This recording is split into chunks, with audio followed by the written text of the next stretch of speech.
Hello world, this is Zan, coming in to try and do a quick pretender design video for the series that just started, TLC Endworld. I hadn't done it yet.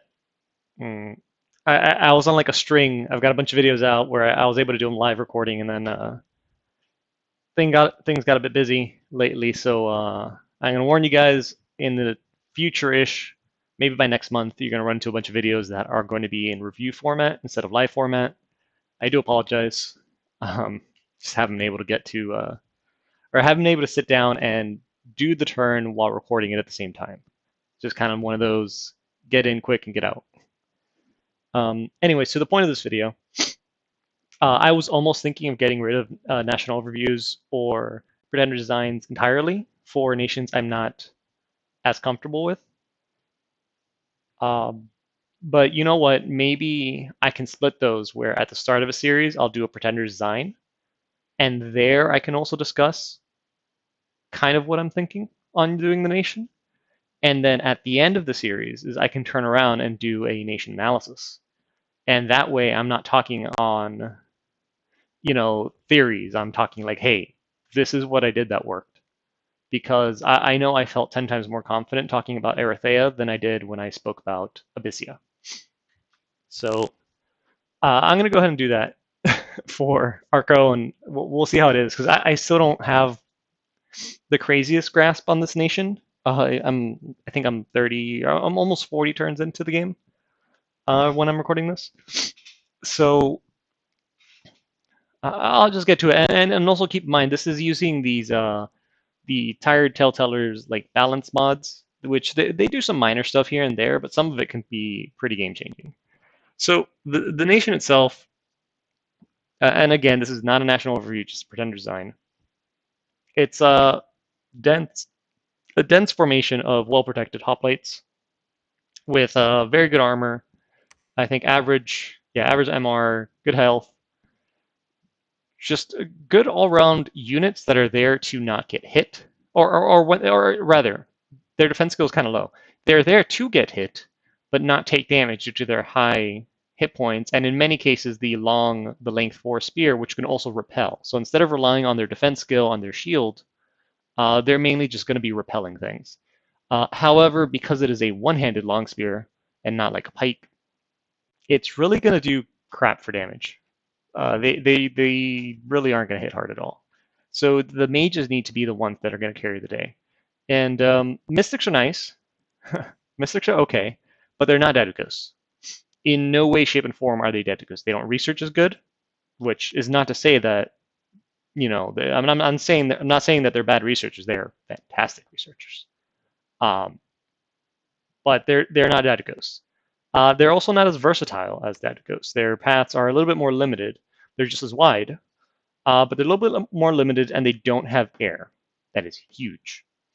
So Daedalus they are not, but they are still going to be expected to carry the nation. Also to note, they're not sacred, so they will not take your bless.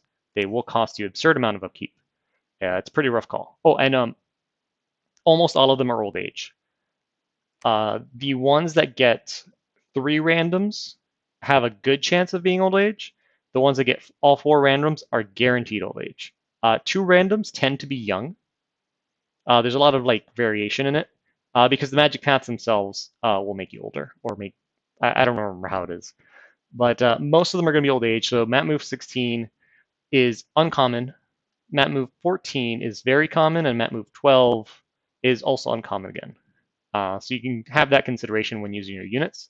The sweet spot I'm learning now, like in the last week, for this nation is Mat Move 14, because 16 is a pipe dream.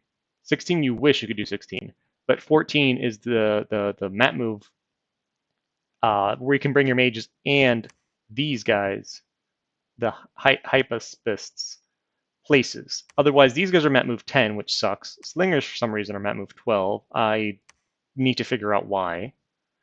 But Cardaces are also Mat Move 14. Peltas are 14. So 14 is kind of like the sweet spot. I just need to find out why Slingers are Mat Move 12 and maybe get that changed in the balance mod because it's kind of silly. But the Epilectoi, which are a new unit, it's pretty much a, what are these guys called? It's a heart companion that's not sacred, essentially. They're map move 10, and Heart Companions are map move 12. And we'll see why I changed this in a second. But yeah, the lineup is pretty much all of them are going to do 13 damage, except the fake Sacreds and then the actual Sacreds. They'll do 14 because they have extra strength. So they don't hit hard. Peltas are good for expansion because they're going to throw a Javelin. They have high defense skill-ish. And pretty much Slingers are actually relevant in this guy's balance mods because they use half your strength score now. So they're extremely inaccurate. They have a -2 penalty, but they're going to add 8 damage plus half of your strength. And I cannot stress how huge that is. Mass Slingers cost a lot of recruitment points now, but they're very low resource and low gold, and very low morale, mind you. But Mass Slingers are a terrifying thing, as are Mass Archery in general until Aerofend is up, is terrifying. So that is just something I'm going to warn you guys on. Other than that, there's not really big major changes. We're going to have this N1H1 or N1H2. I prefer these. They heal more units. This is huge. I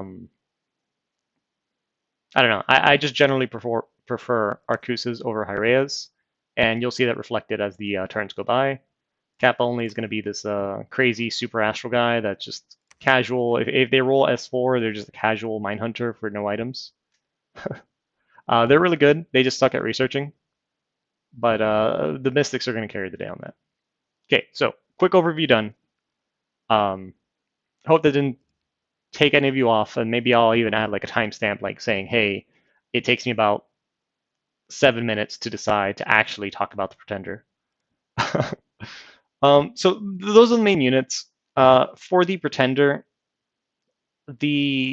gods have been changed also by this mod.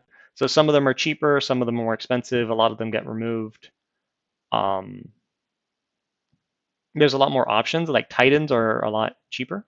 In general, monsters have different paths.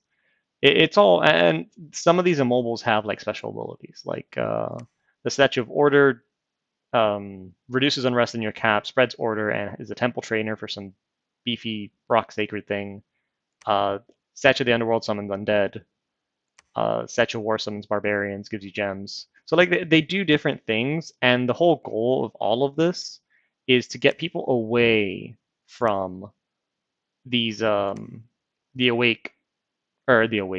imprisoned rainbows to the point where you can't actually take any of the mages imprisoned. You have to take Awake or Dormant, and that's fine because if you were noticing, a lot of them have really good research rates anyways. So it's just kind of trying to move people away from Imprisoned Rainbow into really cheap monsters like this guy's 140, Drakon 180, and just add more variety to the current meta. To that end, and especially in the name of variety, I've chosen to go with a Gorgon. And that'll, I guess, I mean, you've probably seen her in the game itself, but that'll explain the thumbnail, despite I think this model needs some help. The hair is really well done, the wings are well done, but I don't know what's going on with her body there. And the Gorgon, compared to vanilla, the Gorgon here, I think one of these paths in vanilla is a 1. So in vanilla it's like E2 N1 or the other way around. I don't remember. And she's a lot more expensive. I think she's 240 instead of 140. I can't remember. But the purpose I'm taking her is because Petrification is this bonkers ability that, according to the hero Logi, who looks through the files to learn things, is absolutely overly coded. But the gist of it is if you are to her flanks or in front of her, you have to roll your magic resistance against 13 plus, there's dice rolls involved. So it's 13 and then plus 2 dice rolls on both sides. You have to roll that amount. If you succeed, you are allowed to attack her. If you fail, you are turned to stone. So this is not per attack. This is just you've decided you're going to attack the Gorgon. Roll the dice on whether or not you get turned to stone or not. At the end of being turned to stone, now you will roll a petrification check. And that, I believe, is the one that will be influenced by her earth magic, or, if you're earth magic, depending, against magic resistance again. And should you succeed, you survive. Should you fail, you die. Cool. If you're behind her, I think the roll is halved. If you're undead, the roll is halved. And if you're a stone being, you don't have to roll at all. What's important about this is the check versus 13. Most indies have about 10. So I figured I can get this chick. She has pretty decent natural protection. Bump her up her earth magic for some more natural protection. Put on some black steel plate armor and just send her out and be an awake expander. And for the memes. Importantly, too, there's a little synergy here going on because I always overthink everything. She flies. This is important. She's got fear, which is important for indie expansion. But the flying part with this high mat move, with the fact that she's going to be awake, combines a little bit with Arco, their dominion that it scries. So when your dominion's on a province as Arcocephaly, you have accurate like visual numbers on what units are there and on the income of the province.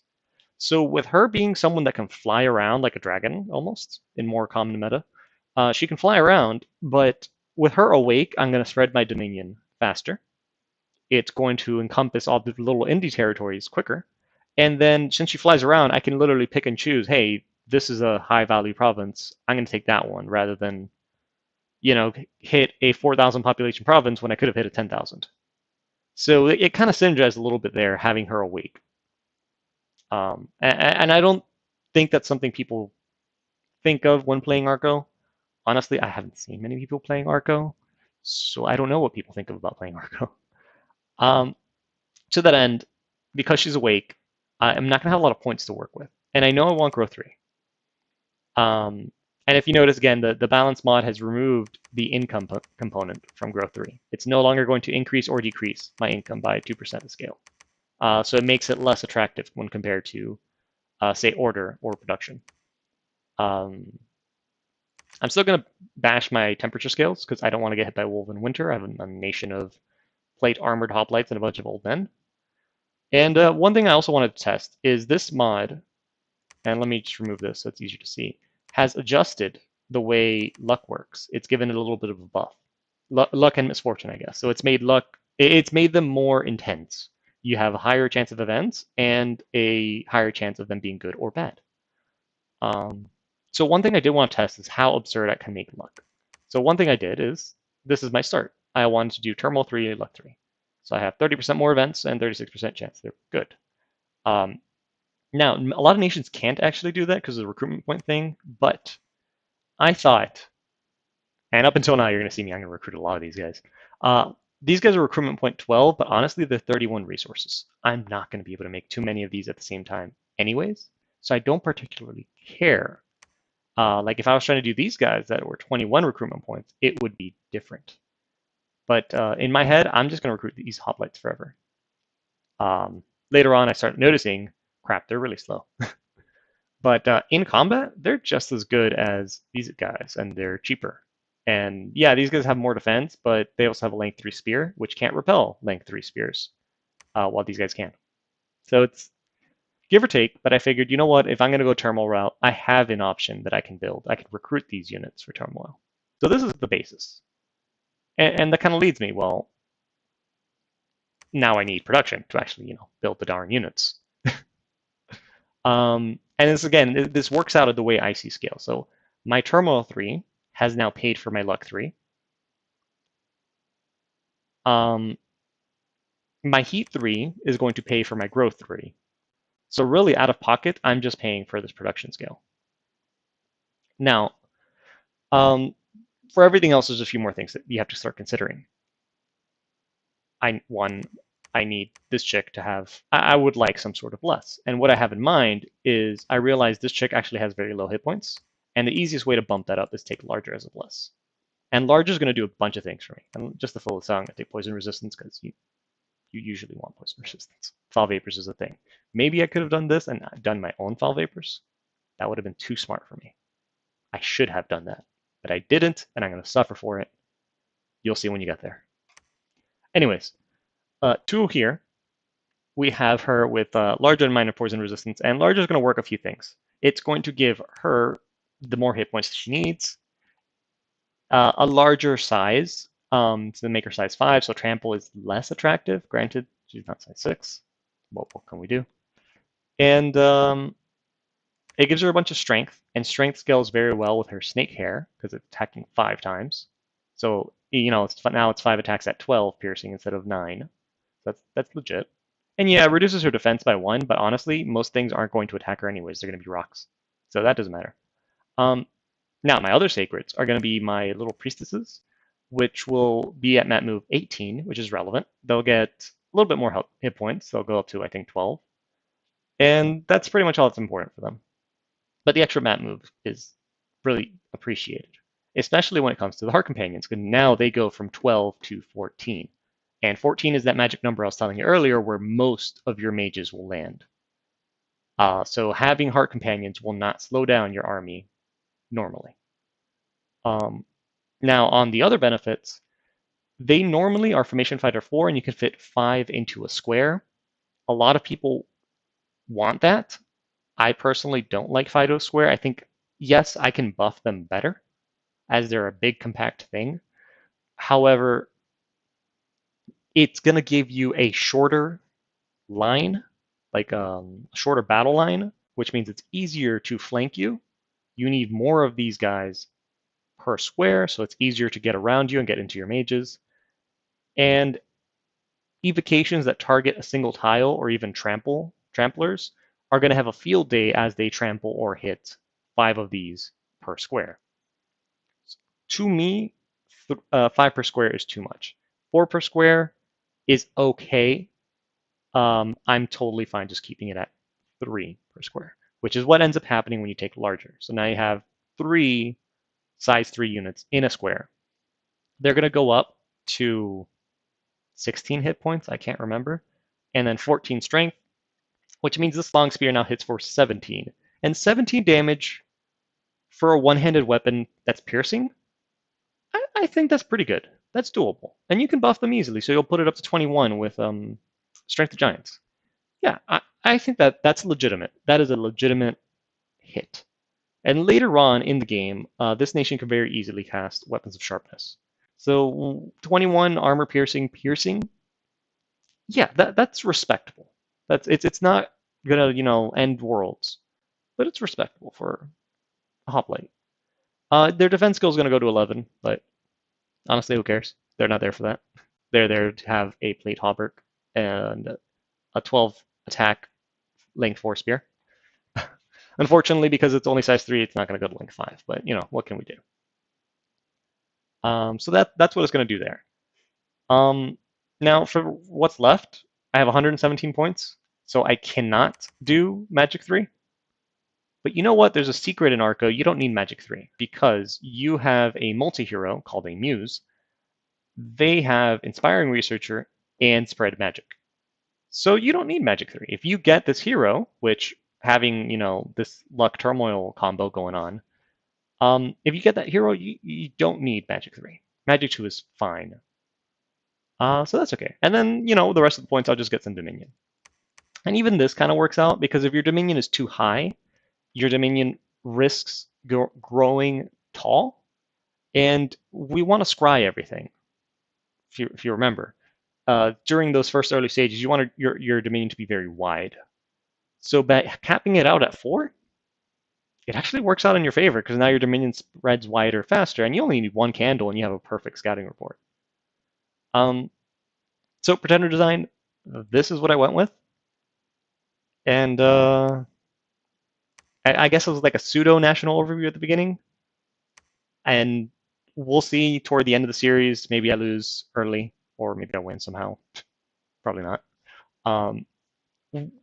Once I finish this, I can go and decide whether I want to give a real national overview for Arcosuffly and maybe other Pretender options that they might have.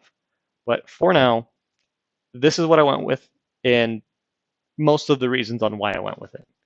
But and all this synergies allied is honestly a lot of justifications to just use a different Pretender than what is meta. So hope you guys like it. See you guys next time.